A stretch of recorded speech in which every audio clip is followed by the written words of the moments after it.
Baby को travel से ज्यादा बेस पसंद है, गुजर को गाई से ज्यादा भैंस पसंद है, वकीलों को जमानत से ज्यादा केस पसंद है, सल्लू को अनुष्का से ज्यादा ऐश पसंद है, केजरीवाल को विकास से ज्यादा कलेश पसंद है और नरेंद्र मोदी जी को गृहस्थी से ज्यादा देश पसंद है। आपकी तालियां मुझे कम लग रही है। मैं अंतिम और प्रयास करता हूं। मैं अपनी कविता में जो मेरे हीरो हैं उनका नाम लूंगा। आपके मन में उनके प्रति श्रद्धा हो तो कोई हाथ खामोश ना रहे। किसी को कुछ भी पसंद हो, मुझे क्या पसंद है, आपको क्या पसंद है, निवेदन करता हूं कि बेबी को ट्रेवल से ज़्यादा बेस पसंद है, गुजर को गाई से ज़्यादा भैंस पसंद है, वकीलों को जमानत से ज़्यादा केस पसंद है, सल्लू को अनुष्का से ज़्यादा ऐश पसंद है, केजरीवाल को विकास से ज़्यादा कलेश पसंद है, नरेंद्र मोदी जी को पत्नी से ज़्यादा देश पसंद है। लेकिन जिनके भीतर राष्ट्रवाद का जज्बा जिंदा है उन सभी को सरदार भगत सिंह और पंडित चंद्रशेखर आजाद के संदेश पसंद है। और जब तक इस देश के युवाओं को चंद्रशेखर आजाद जी के संदेश पसंद है तब तक इस देश का कोई बाल भी बांका नहीं कर सकता। सही बता रहा हूं मैं। ये पाकिस्तान कुछ नहीं। रामा अवतार जी भाई साहब ने बात करी, कोई नहीं पाकिस्तान भाई साहब उधर खाने के लाले पड़ रहे, न खाने को डिब्बे में आटा, न फोन चलाने को डाटा। स्थिति खराब हो रही। अच्छा भाई साहब वो पाकिस्तान का एक भिखारी भीख मांग रहा हिंदुस्तान में आके, तो हिंदुस्तान के भिखारी ने कहा भाई तू अपने देश में जाके मांग। तो बोलेगी वहां किससे मांगू,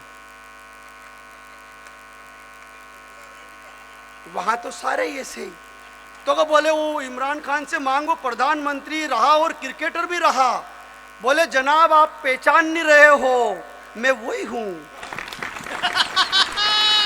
तो पाकिस्तान, मैंने 4 पंक्तियां लिखी भाई साहब। कोई पाकिस्तान क्या है, मैंने कल्पना करी कि पूरा हिंदुस्तान प्लाट, अपन प्लाट खरीदते हैं, इंजीनियर नक्शा बनाता है, कहां पर क्या बनना चाहिए, पूरा हिंदुस्तान प्लाट।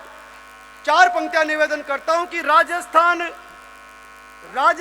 गुजरात बनेगा शयन कक्ष, हरियाणा पंजाब में रसोई बनवाएंगे। पूरा हिंदुस्तान प्लाट कहां पर क्या बन रहा है कि राजस्थान गुजरात बनेगा शयन कक्ष, हरियाणा पंजाब में रसोई बनवाएंगे। एमपी बिहार महाराष्ट्र में अतिथि कक्ष, पूजा घर उत्तर प्रदेश में सजाएंगे। कि कश्मीर केरल तमिलनाडु होंगे मुख्य द्वार, बैठक के लिए बाकी राज्यों को मिलाएंगे। तो चीन में बनेगा बाथरूम नहाने धोने हेतु, उस पाकिस्तान में तो शौचालय बन। इससे बड़ा पाकिस्तान की औकात है नहीं। लेकिन भाई साहब ये अपना वीर रस है, और वीर रस का मतलब साल में 2 दिन का प्रोग्राम, 15 अगस्त और 26 जनवरी 2 दिन तक मोबाइल की डीपी में वंदे मातरम, 2 दिन तक हर कर्म अपना करेंगे वतन तेरे लिए, बाकी 363 दिन उसके लिए जिसके साथ फेरे लिए। 2 दिन तक मेरे देश की धरती सोना उगले उगले हीरे मोती। मैंने कहा क्यों रे भाई, 363 दिन तक क्या धतूरे के बीज की खेती होती। हाँ 2 दिन तक मेरे गांव में वैसा वो स्कूल का जुलूस निकल रहा, आगे लड़कियां पीछे लड़के, लड़कियों ने नारा लगाया देश की रक्षा कौन करेगा, कौन करेगा, कौन करेगा। वो छोरे आ रहे बोले कि हम करेंगे हम। मैंने पूछा कहाँ है देश, तो कहे जा तो रहा आगे आगे। छोरियों ने कहा हमारी मांगे, छोरे बोले सिंदूर से भर दो। छोरियों ने कहा जो हमसे टकराएगा, छोरे बोले हस्बैंड वही कहलाएगा। ये वीरस का मेरे गांव में भाई साहब अंग्रेज आया, अंता वालों मेरे गांव में अंग्रेज आया, उसने दीवार पर वो गाय के गोबर का क्या बोलते हैं कंडा, वो देखा तो वो कंफ्यूज हो गया भाई साहब, क्योंकि हॉलैंड पोलैंड में होते ही नहीं है। पास में 70 साल के काका जी एक डोकरा खड़ा खड़ा बीड़ी पी रहा। अंग्रेज ने उससे पूछा hey old man what is this. काका जी समझ तो गए कि ये क्या पूछ रहे हैं, लेकिन काका जी को अंग्रेजी नहीं आती। बोले hey old man what is this. काका जी बोले दिस इज कंडा। अंग्रेज बोला व्हाट कंडा। काका जी बोले मैन्युफैक्चर बाय काउस करिंडा। अंग्रेज बोला how do it cow on wall, दीवार पर गाय ने कैसे किया। काका जी बोला this is not done by cow, this is Thapa. अंग्रेज बोला व्हाट थापा। काका जी बोले थापा मतलब थापा। अंग्रेज बोला व्हाट थापा। तीसरी बार जब अंग्रेज ने कहा वाट थापा, काका जी ने उसकी इधर मुंडी करी और 3 रेपटे मारे, बोले this is Thapa. Don't again ask me वरना सेकंड थापा। ये अंग्रेजी का। मेरे गांव में एक लोग है जिसका छोरा गाड़ी से गिर गया, डॉक्टर के पास जाके बोली डॉक्टर साहब गाड़ी से गिर गया, इसका इलाज करो। डॉक्टर बोला कि मैं हिंदी नहीं जानता, यही बात अंग्रेजी में बोल। वो बोली कि माई मुंडा गिरोंडा फ्रॉम हिरोंडा, खोपड़ा फिरोंडा इलाज किरोंडा। लेकिन ये अंता और हाड़ौती की जनता है भाई साहब। कोरोना काल की बात हुई, कोरोना आया, एक फोन आया मेरे, बोले भाई साहब अंता से बोल रहा हूँ। मैंने कहा बोलो। तब मैं परेशान हूँ भाई साहब। मैंने कहा काई से? बोले कोरोना से। मैंने कहा पूरी दुनिया परेशान है। अरे कि बोले मास्क लगा रहे इससे परेशानी है। अरे मैंने कहा मास्क तो गाइडलाइन का हिस्सा है। अरे कि नहीं, लड़कों के खूब लगाओ, लड़कियों के नहीं लगने चाहिए। अरे मैंने कहा बीमारी कोई मेल फीमेल थोड़ी देख रही है, सबके अरे नहीं लगने, मुझे दिक्कत है। अरे मैंने कहा तुझे क्या दिक्कत है ये बता। अब उसका जो जवाब था वो अंता की जनता और हाड़ौती का जवाब मस्ती वाला, तो फिर तालियां देखना चाहता हूं। उसने कहा लहर समझा था सुनामी निकली, ताड़का की बुआ पूतना की मामी निकली, और आलिया भट्ट समझ के गया जिस मास्क वाली के पीछे, मास्क उतारा तो वही धापूड़ी मांगी और बदामी निकली।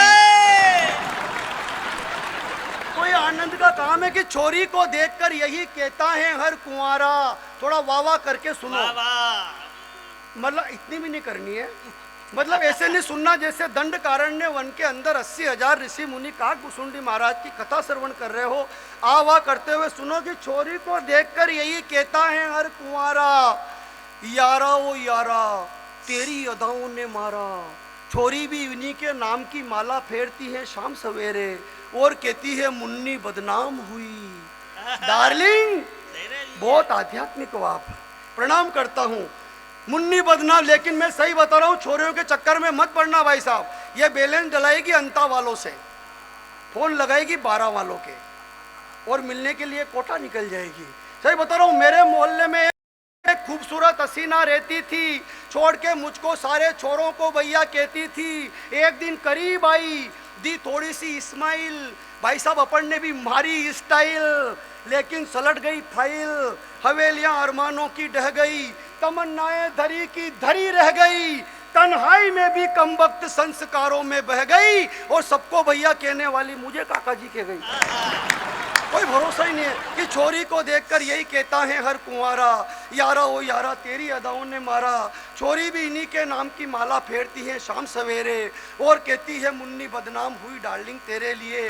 अरे अरे बुजुर्गों के सारे संस्कार फांसी के फंदे झूल गए, इलू इलू याद रहा पर भजन राम के भूल गए, सभ्यता भूल गए, संस्कार भूल गए नानी की कहानी। अरे देश के शहीद जवानों को भूल गए, पर याद है हमको शिला की जवानी। अरे अरे इतिहास के पन्नों को उठाकर देखना, उन पर जमी हुई धूल को हटाकर देखना, उनमें न मुन्नी की बदनामी है न शिला की जवानी है, धधकते अंगारों पर हजारों पद्मनियों की कुर्बानी है। अमर बलिदान है चंदन का, माँ पन्ना की आंखों का पानी है, स्वाभिमान है महाराणा का, चेतक की अमिट निशानी है, चंद्रशेखर का त्याग है, भगत सिंह की जवानी है। अरे आजादी के हवन कुंड में जो दे गए खुद के प्राणों की आहुतियाँ, ऐसे अमर शहीदों की इतिहासों में अमर कहानी है। बहुत बहुत